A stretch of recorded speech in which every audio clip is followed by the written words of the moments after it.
Olá! Hoje a gente vai mergulhar fundo no conflito bem específico lá no semiárido do norte de Minas Gerais. É um choque de mundo, sabe? De um lado, a universidade, a ciência. Do outro, a terra e uma sabedoria que vem de gerações. Então, para entender essa história, a gente vai passar por 3 momentos.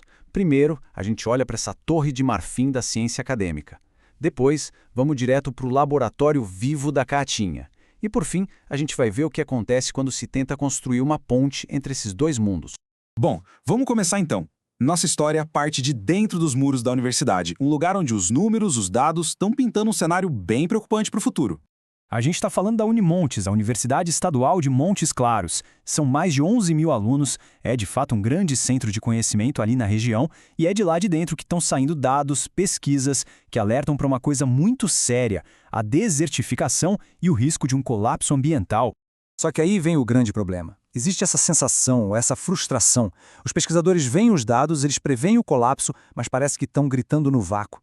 Se sentem, presos nessa torre de marfim, publicando artigos, fazendo alertas que simplesmente não viram ação política. É um conhecimento que não sai do papel. Pois é, o X da questão é exatamente esse. Uma crise de linguagem. Um conhecimento que é vital, mas que fica ali trancado, em artigos acadêmicos, em congressos, e que não chega na ponta. Não chega em quem está lá vivendo na linha de frente dessa crise todo santo dia. Ok, agora vamos fazer um movimento. A gente vai sair da universidade, deixar os laboratórios para trás e pisar na terra. Pisando no chão rachado do semiárido, na Caatinga, a gente encontra um outro tipo de ciência. Uma ciência que já está lá, viva, há séculos. E não é pouca coisa, não. A gente está falando de 500 anos. 500 anos de convivência com o semiárido. As comunidades tradicionais geraizeiras, o povo indígena Chacreabá, eles têm um conhecimento profundo, acumulado, de como viver, de como prosperar nesse clima que é tão desafiador. E aqui a gente consegue ver o coração do conflito, bem desenhado. De um lado, o conhecimento acadêmico. Ele opera no que o material chama de meio-rede. Pensa numa rede global de dados, de papers, de modelos, só que muitas vezes está isolado da realidade do lugar. Do outro lado, tem o conhecimento tradicional, que opera no meio-campo. É o saber que nasce da experiência, do dia a dia na Terra. Mas esse saber sofre porque o sistema nega sua importância, não dá o devido respeito.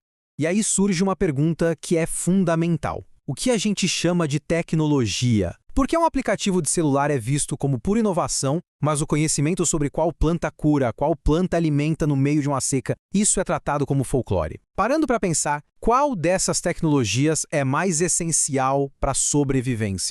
Pois é, e esse processo de anular um saber em favor de outro tem um nome bem forte: epistemicídio. É basicamente a destruição de um sistema de conhecimento.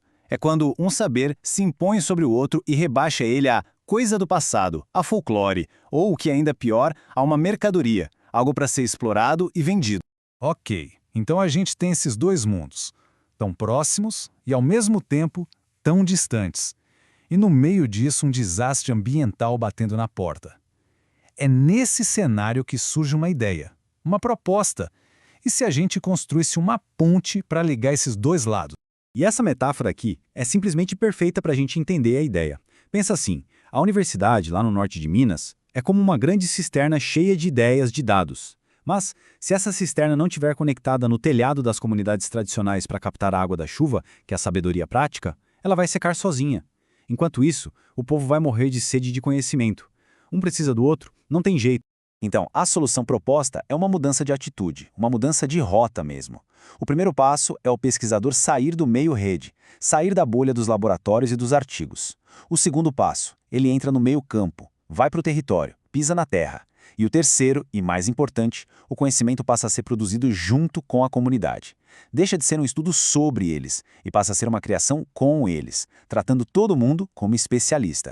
Isso, na prática, muda completamente o papel da universidade, né? Ela deixa de ser só uma produtora de artigos isolados e passa a ser um braço ativo na resiliência da região.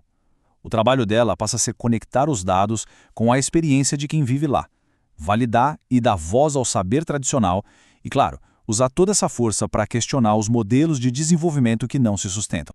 No fim das contas, o objetivo de tudo isso é um só: resiliência. Juntar esses saberes é criar uma base muito mais forte, muito mais preparada para lidar com as mudanças climáticas, com a pressão da indústria. É, em essência, uma questão de sobrevivência coletiva. Mas, e aqui tem um mas bem grande, essa ponte, essa união tão bonita, pode acabar gerando um novo conflito talvez até mais intenso. Porque juntar o conhecimento não resolve uma questão muito mais antiga, a disputa pela Terra. E isso joga no ar uma pergunta final, quase uma bomba.